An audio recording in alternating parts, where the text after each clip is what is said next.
Okay, birthday boy. Datuk, kita berbalik kepada perbincangan awal kita sementara kita dapatkan Iswardi Morni, Datuk. Kita nak menganalisis keputusan rasmi yang berlaku pada malam ini. Datuk dapat lihat sendiri Barisan Nasional menang besar pada malam ini, dan adakah Datuk melihat kesepaduan dalam Perikatan Nasional itu sendiri menyebabkan Barisan Nasional menang besar pada malam ini? Saya bersetuju dan saya berpendapat kemenangan Barisan Nasional pada malam ini adalah kemenangan yang paling besar dalam sejarah Barisan Nasional di SLIM. Kalau kita tengok daripada data-data daripada PRU14, Barisan Nasional berdiri sendiri hanya dapat 8,000 lebih pengundi ataupun kemenangan. Majoriti dalam 2,000 lah.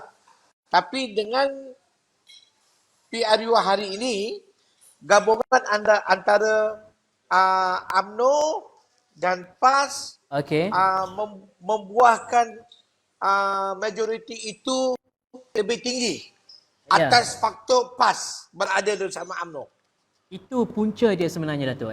Punca dia sebenarnya. Dan dari permatian Datuk sepanjang berada di Slim River, iaitu kita lihat Parti Perjuang dahulu, Datuk, di mana kita dapat lihat bahawa mereka membawa jentera-jentera seperti Dr. Mazli Malik, Mukris Mahathir, Said Sadiq dan beberapa pemimpin lain, Datuk. Nampaknya mereka lebih fokus di setiap kawasan mereka lawati dan apa yang ingin diperjuangkan. Dan saya boleh katakan bahawa mereka tidak menang pada malam ini. Di setiap undi yang mereka dapat sebanyak 2,110 undi. Adakah ini menunjukkan pejuang ini ada wajah di dalam arena politik, Datuk? Okey, dia ada dua. Kekalahan ke atas Amir Kushairi berbanding dengan calon Barisan Nasional. Faktor pertama yang saya dapat lihat, saya membuat penyelidikan dengan secepat mungkin pada tadi. Saya dapat melihat kempen yang dilakukan oleh kumpulan Barisan Nasional berjalan dengan padu kerana 2 minggu berturut-turut tanpa gagal Datuk Seri Najib turun padang. Malahan Perjuang merupakan parti yang baru, ingin mengenengahkan ingin mengenengahkan parti bebas. Tun Dr. Mahathir hanya turun padang 2 hari. Itu pun tak penuh. Tak semua tempat. Jadi, actually kalau kita tengok sekarang ini, zaman sekarang ini, Hafiz, pilihan raya yang akan diadakan di Malaysia baik sekarang ataupun akan datang 2015, ianya di antara Tuan Dr. Mahathir dan Datuk Seri Najib. Betul. Dia bukan di antara Barisan Nasional atau Muafakat Nasional dengan Perjuang atau PH. Berarti maksud Datuk di sini antara Najib Tun Razak dan juga Tun Mahathir ada aura yang tersendiri, betul? Ya, betul. Dan aura dia senang saja. Datuk Seri Najib masih bertenaga.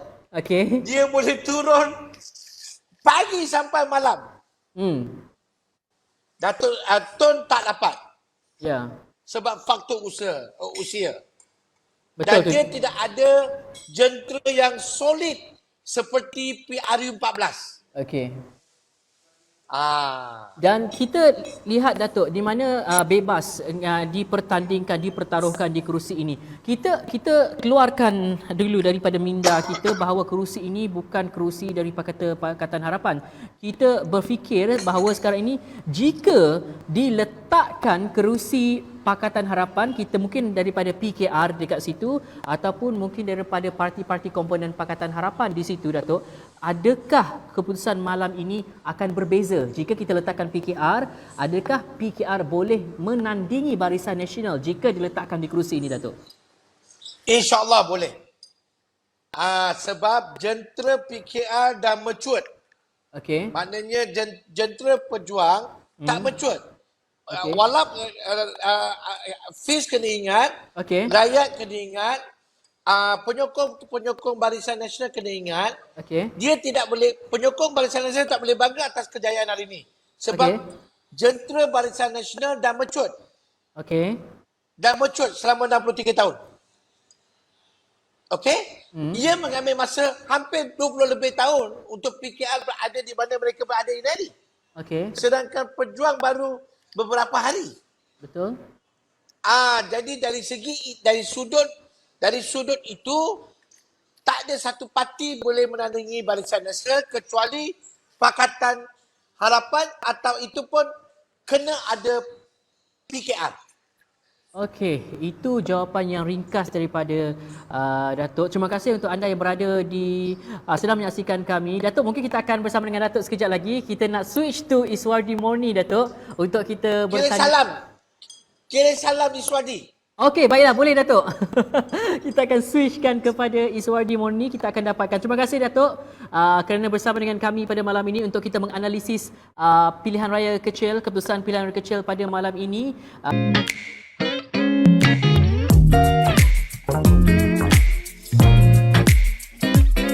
Suardi, sebelum kita ni pergi lebih jauh, Suardi, kita dapat tahu bahawa Zaidi Aziz daripada Barisan Nasional mempunyai majoriti yang cukup besar daripada malam ini dengan kemenangan beliau. Apa faktor utama penyebab kepada Barisan Nasional boleh menang selain daripada kawasan itu merupakan kawasan kubu kuat Barisan Nasional? Ada faktor lain yang boleh rasanya boleh Suardi boleh terangkan mengapa boleh menang di situ, Suardi? Silakan. Okey, pertama sekali kita kena tengok bahawa di situ adalah kawasan majoriti Felda. Itu kita kena sedar. So Felda ni kita tahu dia kuat dua, UMNO dan PAS. Jadi UMNO dan PAS ni kalau dia selama ini for so many years mereka berlawan di antara satu sama lain pun UMNO masih lagi dominan menang. Ataupun PAS dominan menang kalau kawasan Kelantan dan Terengganu. So sekarang dengan penggabungan tersebut kita dapat lihat bahawa kalau kita tengok daripada segi jumlah undi yang mereka dapati dalam pilihan raya yang lepas, itu adalah sebenarnya the real figure gabungan UMNO dan PAS punya undi. Jadi that's why saya tak surprise sebenarnya jumlah undi tersebut. Dan Iswardi sendiri melihat bahawa jumlah undi daripada kita dapat lihat yang pertama adalah Zaidi Aziz dengan 13,000 undi jauh meninggalkan Amir Hushairi di belakang dengan 2,115 undi. Itu agak berbeza sebenarnya dan kita dapat lihat adakah faktor PAS di bawah Perikatan Nasional antara penyumbang juga, Suhardi? Okey, kalau kita tengok daripada segi jumlah pengundi yang turun sekarang ini jumlah pengundi kalau saya considerkan tak ada pertambahan pengundi banyak pada PRK kali ini. Kita melihatkan 66% jumlah pengundi yang turun. Itu figure yang saya dapatlah, mungkin lebih sikit kurang sikit. Berbanding dengan pada PRU yang lepas di mana 79% pengundi turun mengundi. Maksudnya daripada sini apa yang kita nampak, walaupun jumlah pengundi itu kurang, maksud jumlah pengundi itu kurang, tetapi jumlah yang didapati kalau kita campur PAS dengan UMNO sama. Kalau kita tengok zaman pada PRU lepas, UMNO mendapat undi 8,000 lebih dan PAS mendapat undi kalau silap saya lebih kurang dalam 4,000 lebih. Di mana bersatu mendapat 6,000 lebih kalau silap saya. So kalau kita campurkan di antara 8 dengan 4 itu lebih kurang dalam 12,000 ke 13,000. So jumlah itu sebagaimana yang kita nampak pada PRK kali ini. So, apa kesimpulan yang kita boleh nampak di sini? Kesimpulan pertama, kita boleh kata bahawa jumlah orang pengundi PAS dan UMNO ini letaknya 100% mereka, hampir 100% mereka berada di kawasan kampung yang kita ada nampak sekarang ini. Felda dan sebagainya. Di Slim River itu sendiri. Jadi, jumlah yang tidak balik mengundi itu, yang mana mengundi bersatu atau Pakatan Harapan pada PRU yang lepas, nampaknya mereka tak bother pun untuk turun balik mengundi. Itu yang saya boleh nampak secara umumnya.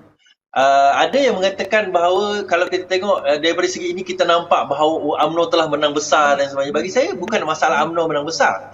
Dia disebabkan oleh kedua-dua parti UMNO dan PAS itu bergabung dan maksudnya daripada segi pola pengundian tak nampak banyak perubahan, maksudnya dia tak berjaya swing votes mereka yang menyokong Pakatan Harapan. Dan itu yang kita kena sedar. Dan yang nak mengundi Pakatan Harapan pun tak bother nak balik sebab tak ada calon Pakatan Harapan pun yang bertanding pada pilihan raya kali ini, yang mana hanya ada calon daripada Pejuang ataupun parti Tun Mahathir. Dan Suhardi, kita lihat parti daripada Pejuang iaitu Amir Hushairi sendiri, kita lihat yang berkempen, yang membantu kempen beliau adalah nama-nama yang besar di pihak Pakatan Harapan seperti Dato' Mazli, Dato' Seri Mukhlis Mahathir, Syed Saddiq, Tun M sendiri datang, daripada Amanah Ahmad Sabu yang datang dan juga pemimpin-pemimpin yang lain. Adakah parti Pejuang ini masih lagi tidak dominan di arena politik negara menyebabkan majoriti dia agak jauh berbanding dengan Barisan Nasional? Pandangan Iswardi sendiri.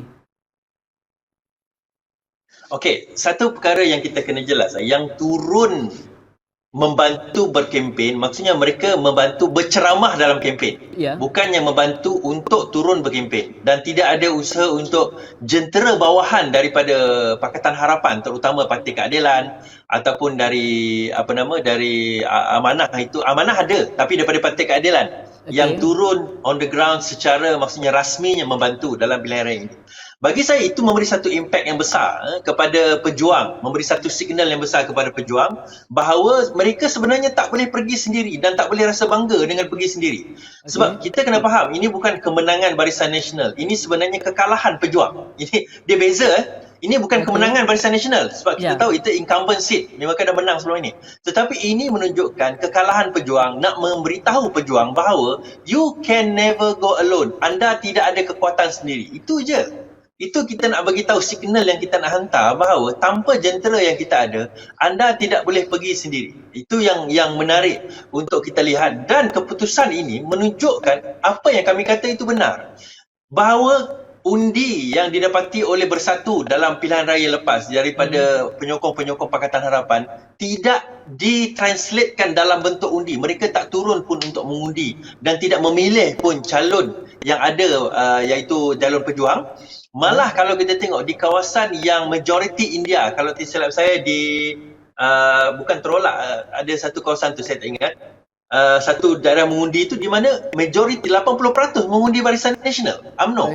Walaupun majoriti kawasan itu adalah kaum India, di mana kita tahu kaum bukan Melayu biasanya dia tak akan mengundi Barisan Nasional. Tapi nampak dekat sini pola perubahan itu bukan sebab dia nak sokong UMNO, tetapi kerana tak ada calon yang daripada Pakatan Harapan bertanding. Okey, kita tolak ke tepi bahawa kerusi di SLIM ini merupakan kerusi bukan daripada kerusi PKR, bukan daripada kerusi Bersatu ataupun kerusi yang lain. Kita tolak ke tepi dahulu, Suhardi. Jika kita bayangkan jika kerusi bebas ini diletakkan calon daripada Pakatan Rakyat PKR sendiri, adakah Suhardi merasakan bahawa PKR mampu untuk menyaingi kerusi Barisan Nasional memenangi pilihan raya? Suhardi. Okey. Kita kena realistik dalam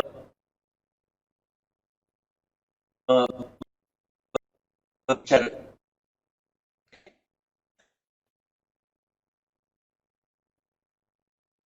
Bila kita teruskan Suhardi.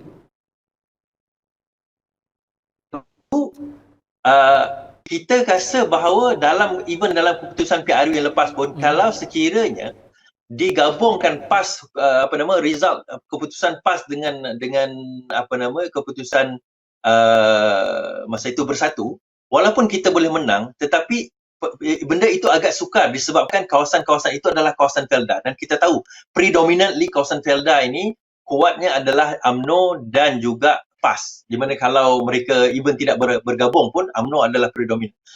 Bayangkan kalau sekiranya mereka bergabung sekarang ini lagi dominan daripada apa yang kita nampak. Okey, Iswardi, sebelum kita mengundur diri, soalan terakhir saya nak tujukan kepada Iswardi sendiri. Kita dah tahu siapa wakil rakyat yang menang di situ. Pada pandangan Iswardi sendiri, apa perkara pertama yang mungkin akan dilakukan oleh wakil daripada Barisan Nasional itu sendiri, Zaidi Aziz, untuk memberikan keyakinan kepada rakyat di SLIM ini yang mengatakan bahawa kami pilih yang betul. Okey, kami dah pilih wakil rakyat yang betul. Apa yang perlu dibuat oleh Zaidi Aziz untuk memenangi hati rakyat di situ? Adakah perubahan dari segi ekonomi ataupun ada benda lain yang beliau akan buat selepas ini?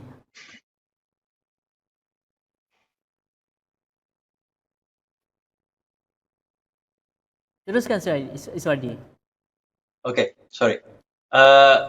Maksudnya kalau kita tengok daripada segi perubahan yang dia perlu buat, pertama sekali dia kena tunaikanlah janji-janji yang dinyatakan sebelum ini. Namun begitu bagi saya sebenarnya di kawasan Felda ni sebenarnya UMNO dah berasa selesa. Bagi mereka tak perlu nak tunaikan janji pun. Kalau kita tengok Pekan hari tu, PRK di kawasan Pekan, di Dun Pekan, di salah satu Dun Pekan hari tu, dan PRK di Slim River ini pun di Chini dan juga Slim River ini, dua-dua kawasan yang dominannya adalah Felda. Kita nampak bahawa daripada segi kalau tak tunai janji pun, to be honest with you, mereka akan menang. Itu yang berlaku. Tetapi kalau dia betul-betul nak mengambil hati rakyat, dia kena tunaikanlah janji apa yang telah dinyatakan sebelum ini, yang mana tidak dimeterai atau tidak dilaksanakan oleh calon sebelum ini. Tapi apa yang saya menarik sebenarnya, saya nak sentuh iaitu berkenaan dengan kenapa Bersatu tidak meletakkan calon berbanding dengan kenapa maksudnya dia sanggup bagi jalan kepada UMNO dan tidak mahu untuk fight kawasan tersebut. Sebab yang bertanding sebelum ini pada PRU yang ke-14 lepas adalah ketua Bersatu atau pengerusi Bersatu Negeri Perak, iaitu saudara Amran. Dan kali ini tiba-tiba dia seolah-olah memberi ruang, sedangkan dia pengerusi Bersatu memberi ruang kepada nobody untuk bertanding menggunakan tiket UMNO. Sedangkan kenapa dia tak nak fight kawasan tersebut? Itu yang menarik bagi saya untuk nak lihat sebenarnya. Kenapa? Sebab seolah-olah Bersatu tidak mempunyai satu kekuatan untuk nak bertanding di kawasan tersebut dan hanya memberi kepada UMNO sahaja. Itu yang interesting. Itu soalan terakhir saya kepada Iswardi sendiri mengenai apa yang kita tahu keputusan rasmi pada malam ini. Ada lagi saya nak tanya satu soalan pandangan Iswardi sebelum kita melabuh tirai untuk analisis pilihan raya pada malam ini. Mengenai Sabah dan juga Sarawak. Kita sedia maklum bahawa Sabah pada bulan depan dan juga Sarawak pada tahun depan kemungkinan besar pembubaran DUN Negeri Sarawak akan berlaku pada awal tahun. Itu jangkaan awal kita. Kita dapat lihat bahawa banyak pilihan raya kecil. Mungkin itu Iswardi rasa penunjuk arah kepada Sabah dan Sarawak untuk memulakan proses pengundian Dewan Undangan Negeri masing-masing. Apa pandangan Iswardi sendiri mengenai perkara ini? Apakah Slim River ini menjadi petanda kepada Sabah dan Sarawak macam tu? Ya, betul. Adakah itu menjadi petanda? Bagi saya yang ni tak boleh dijadikan kayu ukur kepada pertandingan ataupun pilihan raya di Sabah dan Sarawak, kerana lebih 90% apa yang berlaku di Semenanjung ni tidak memberi kesan pun kepada apa yang berlaku dan politik di Sabah, terutama sekali di Sarawak, dan dia bukanlah jadi satu indikasi besar kepada apa yang akan berlaku. So kita kena tengok perkara ini dan kita kena nilai perkara ini secara berasingan, dan kita kena kaji bukan setakat Sabah itu as a whole, tetapi Sabah itu mengikut region, Sarawak itu mengikut region. Sebab regionnya berbeza bangsa, berbeza kaedah, berbeza pemikiran, dan keunikan ini menjadikan Sabah dan politik Sarawak ini satu perkara yang sangat unik untuk kita nak bincangkan. Terima kasih Iswardi kerana bersama dengan kami pada malam ini. Terima kasih.